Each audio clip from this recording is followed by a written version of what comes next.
अस्सलाम वालेकुम and welcome to my channel AHA assistants. Dear students, जो फाइनेंशियल अकाउंटिंग की लेक्चर सीरीज का सफर हमने स्टार्ट किया था, आज उसका सेकंड लेक्चर मैं आपके साथ शेयर करने जा रही हूँ। एलिमेंट्स ऑफ फाइनेंशियल स्टेटमेंट्स हम आज पढ़ेंगे। बहुत इंपॉर्टेंट कॉन्सेप्ट है। अगर आपने एलिमेंट्स ऑफ फाइनेंशियल स्टेटमेंट्स को समझ लिया तो बिलीव मी, आपके लिए कोई भी अकाउंटिंग का क्वेश्चन करना मुश्किल नहीं होगा। आपको इसकी बेसिक समझ आ गई तो आप journal entries, trial balances, ledgers, ये सब बहुत आसानी से कर सकेंगे। मैं कोशिश करूंगी आपको अच्छे से समझाने की। आपने बिल्कुल भी वीडियो को स्किप नहीं करना, कंप्लीट वीडियो को सुनना है, समझना है और इन डिटेल इन एलिमेंट्स को सीखना है। पहले फाइनेंशियल एलिमेंट्स जो हैं फाइनेंशियल स्टेटमेंट के, उनकी तरफ जाने से पहले एक जल्दी से छोटा सा रिकैप कर लेते हैं कि हमने अपने फर्स्ट लेक्चर में क्या पढ़ा था। डियर स्टूडेंट्स, सबसे पहले हमने पढ़ा था व्हाट इज अकाउंटिंग प्रोसेस, जो कि मैंने आपको बताया था कि summarizing the data, financial data into meaningful format. और वो मीनिंगफुल फॉर्मेट कौन सा था? बैलेंस शीट या प्रॉफिट एंड लॉस स्टेटमेंट थी। उसके बाद नेक्स्ट हमने अकाउंटिंग प्रोसेस को पढ़ा था, एनालिसिस ऑफ सोर्स डॉक्यूमेंट से लेकर प्रेपरेशन ऑफ फाइनेंशियल स्टेटमेंट्स तक। और फिर हमने जाना था कि ये कंप्लीट प्रोसेस को हम क्या कहते हैं? Book keeping. तो अब हम पढ़ने जा रहे हैं elements of financial statements. 5 elements हैं फाइनेंशियल स्टेटमेंट्स के। अकाउंटिंग इन्हीं 5 एलिमेंट्स पे बेस्ड है, कोई छठा एलिमेंट नहीं है। अगर आपको ये समझ आ गए तो इट मीन्स 70% अकाउंटिंग आपको समझ आ गई, क्योंकि जो कंप्लीट अकाउंटिंग है, एंटायर फाइनेंशियल अकाउंटिंग है, वो इन्हीं 5 एलिमेंट्स के इर्द गिर्द घूमती है। अब इन एलिमेंट्स की क्या इंपॉर्टेंस है? देखें, ये एलिमेंट्स जो है ना, ये फाइनेंशियल स्टेटमेंट के फेस पे प्रेजेंट किए जाते हैं। आपको याद है मैंने आपको बैलेंस शीट और प्रॉफिट एंड लॉस स्टेटमेंट के बारे में बताया था। बैलेंस शीट में हमने देखा था कि एसेट्स, लायबिलिटीज और ऑनर्स इक्विटी रिप्रेजेंट की जा रही हैं, तो वो उसके थ्रू ही कंप्लीट फाइनेंशियल पोजीशन का आइडिया होता था। तो इट्स मीन कि ये जो एलिमेंट्स है ये बहुत इंपॉर्टेंट है। अब हम ये देख लेते हैं कि एलिमेंट्स, ये जो 5 एलिमेंट्स हैं, इनको कहाँ रिप्रेजेंट किया जाता है। तो देखें, जो एसेट्स, लायबिलिटीज और ऑनर्स इक्विटी है वो रिप्रेजेंट होंगे बैलेंस शीट पे। यानी कि ये जो 3 चीजें हैं, एसेट्स, लायबिलिटीज, ऑनर्स इक्विटी, ये हमें बताएंगी about financial position of a company, क्योंकि ये बैलेंस शीट पे प्रेजेंट होंगी। ठीक है, इन तमाम की हम अभी डिटेल्स पढ़ेंगे, इसलिए आपको बिल्कुल भी फिक्रमंद नहीं होना। अभी जो चीज मैं बता रही हूं सिर्फ उस पर फोकस करें, उसको समझें। नंबर 2 पे एक्सपेंसेस और रेवेन्यूज। अब ये जो एक्सपेंसेस और रेवेन्यूज है, ये ऑब्वियसली हमें बताते हैं प्रॉफिट एंड लॉस के बारे में, यानी कितना एक्सपेंस किया और उस पे फिर कितना रेवेन्यू हासिल किया। अगर एक्सपेंस रेवेन्यू से ज्यादा होगा तो ऑब्वियसली कंपनी लॉस में होगी, और अगर रेवेन्यू ज्यादा होगा एक्सपेंस से तो ऑब्वियसली एक कंपनी प्रॉफिट में होगी।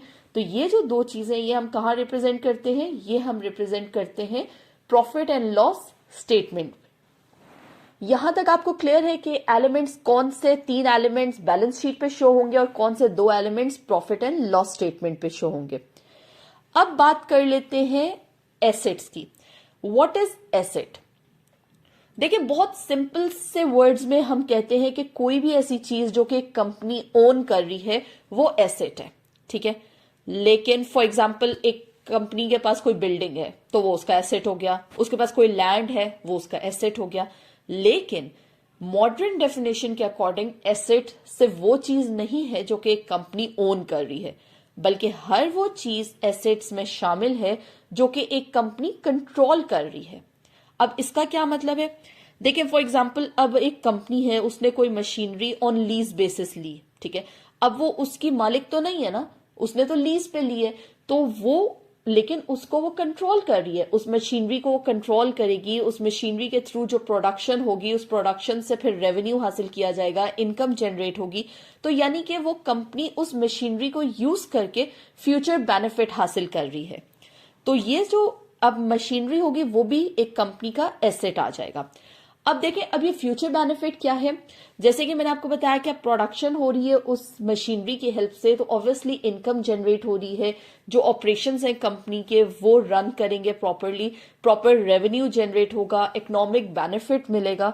तो इस तरह से एसेट्स क्या हो गया? एसेट की अगर हम डेफिनेशन को देखें, an asset is a resource controlled by an entity as a result of past events and from which future economic benefit are expected to flow to the entity.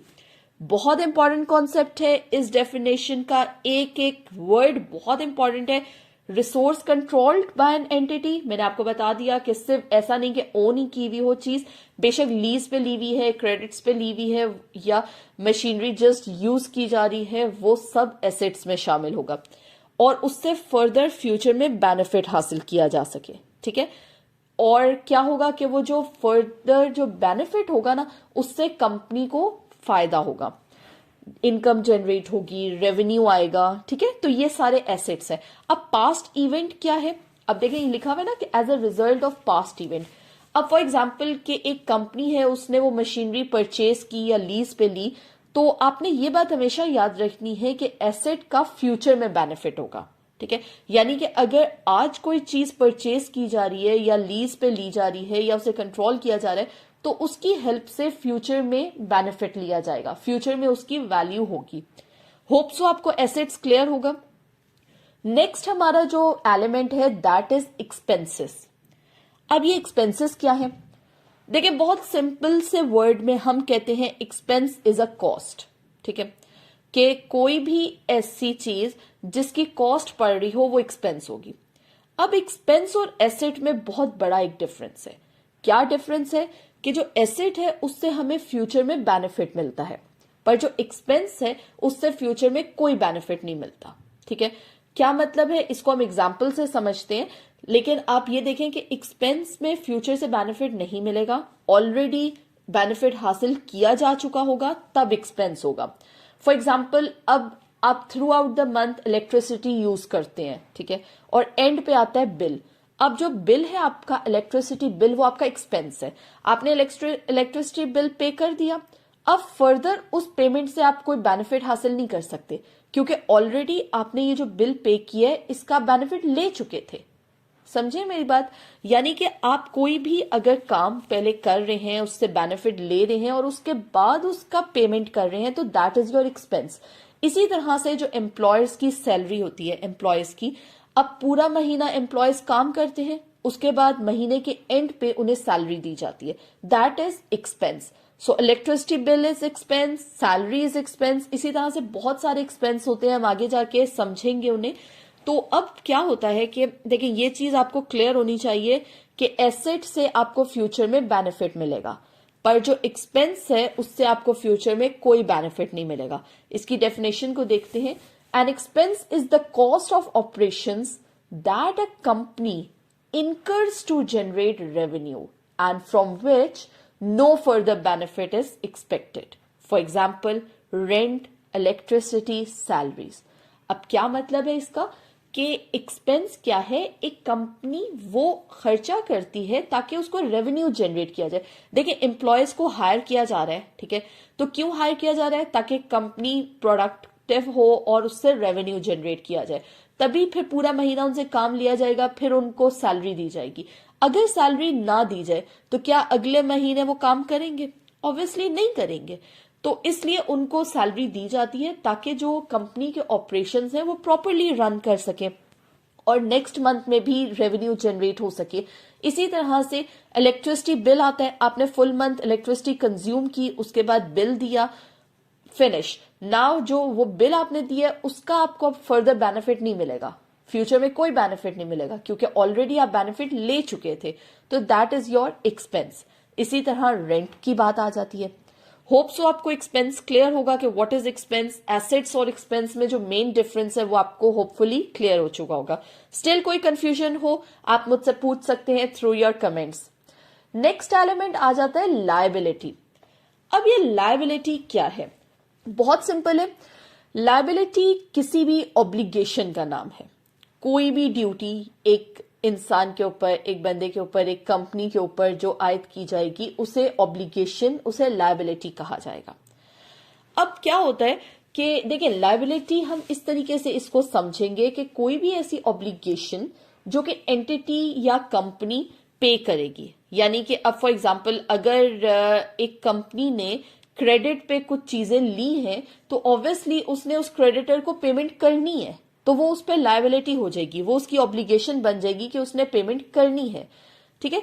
अब कोई भी पास्ट इवेंट है, for example एक company ने 1 लाख के कुछ goods purchase किए, ठीक है, लेकिन उसकी पेमेंट नहीं दी, तो अब कंपनी पे ये प्रेजेंट ऑब्लिगेशन हो जाएगी कि वो सप्लायर को वो पेमेंट अदा करे। ठीक है। अब अगर कैश अमाउंट देनी होगी, जैसे कि हम डेफिनेशन में देख सकते हैं कि liability is a present obligation of the entity to transfer an economic resource to the as a result of past event. ठीक है। अब इकोनॉमिक रिसोर्स क्या है हमारा? बहुत सिंपल है। लायबिलिटी किसी भी ऑब्लिगेशन का नाम है। कोई भी ड्यूटी एक इंसान के ऊपर, एक बंदे के ऊपर, एक कंपनी के ऊपर जो आयद की जाएगी उसे ऑब्लिगेशन, उसे लायबिलिटी कहा जाएगा। अब क्या होता है कि देखिए, लायबिलिटी हम इस तरीके से इसको समझेंगे कि कोई भी ऐसी ऑब्लिगेशन जो कि एंटिटी या कंपनी पे करेगी। यानी कि अब फॉर एग्जांपल अगर एक कंपनी ने क्रेडिट पे कुछ चीजें ली हैं, तो ऑब्वियसली उसने उस क्रेडिटर को पेमेंट करनी है, तो वो उस पर लायबिलिटी हो जाएगी, वो उसकी ऑब्लिगेशन बन जाएगी कि उसने पेमेंट करनी है। ठीक है। अब कोई भी पास्ट इवेंट है, फॉर एग्जांपल एक कंपनी ने 1 लाख के कुछ गुड्स परचेज किए, ठीक है, लेकिन उसकी पेमेंट नहीं दी, तो अब कंपनी पे ये प्रेजेंट ऑब्लिगेशन हो जाएगी कि वो सप्लायर को वो पेमेंट अदा करे। ठीक है। अब अगर कैश अमाउंट देनी होगी, जैसे कि हम डेफिनेशन में देख सकते हैं कि liability is a present obligation of the entity to transfer an economic resource to the as a result of past event. ठीक है। अब इकोनॉमिक रिसोर्स क्या है हमारा? कैश। ठीक है। तो यानी कि लायबिलिटी कब होती है? जब कैश बीच में आएगा। अब फॉर एग्जांपल गुड्स परचेज कर लिए पर पेमेंट अभी नहीं की, पेमेंट करनी है, तो इट मींस कि अब एक कंपनी पे लायबिलिटी हो गई है, उसकी ऑब्लिगेशन आ गई है उस पे कि उसने उस सप्लायर को वो पेमेंट करनी है इन कैश। ठीक है।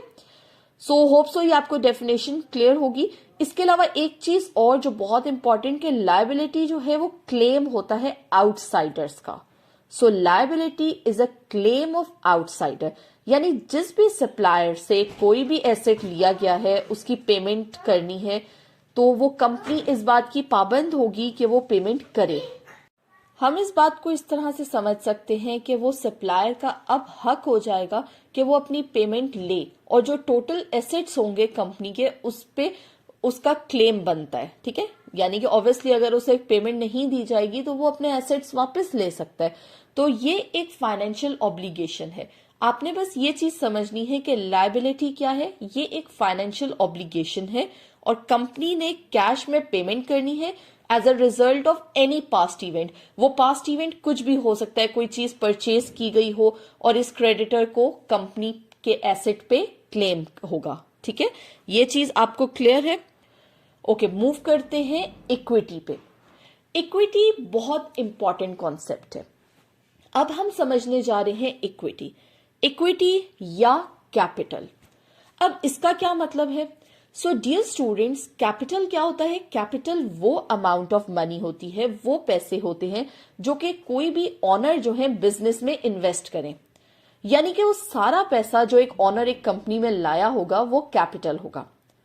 अब आप ये सोच रहे होंगे कि मैंने इक्विटी और कैपिटल क्यों कहा, इसके दो नाम क्यों हैं? अब हम इस बात को समझते हैं कि इसके दो नाम इसलिए हैं क्योंकि ये डिपेंड करता है कि कंपनी या बिजनेस किस किस्म का है। फॉर एग्जाम्पल अगर तो एक कंपनी या बिजनेस सिंपल पार्टनरशिप है, यानी बस दो पार्टनर्स हैं, तो हम सिंपली कहेंगे कि पार्टनर ए इतना कैपिटल लाया और पार्टनर बी इतना कैपिटल लेकर आया। ठीक है।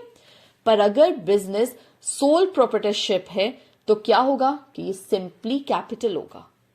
पर अगर कंपनी की हम बात करें तो वहां पर दो या एक ऑनर्स नहीं होते, वहां पर हजारों के हिसाब से ऑनर्स होते हैं। स्पेशली जो जॉइंट स्टॉक कंपनीज होती हैं उसमें hundreds and thousands of honours और शेयर होल्डर्स होते हैं, क्योंकि एक कंपनी में कैपिटल डिवाइडेड होता है डिफरेंट स्मॉल यूनिट्स में।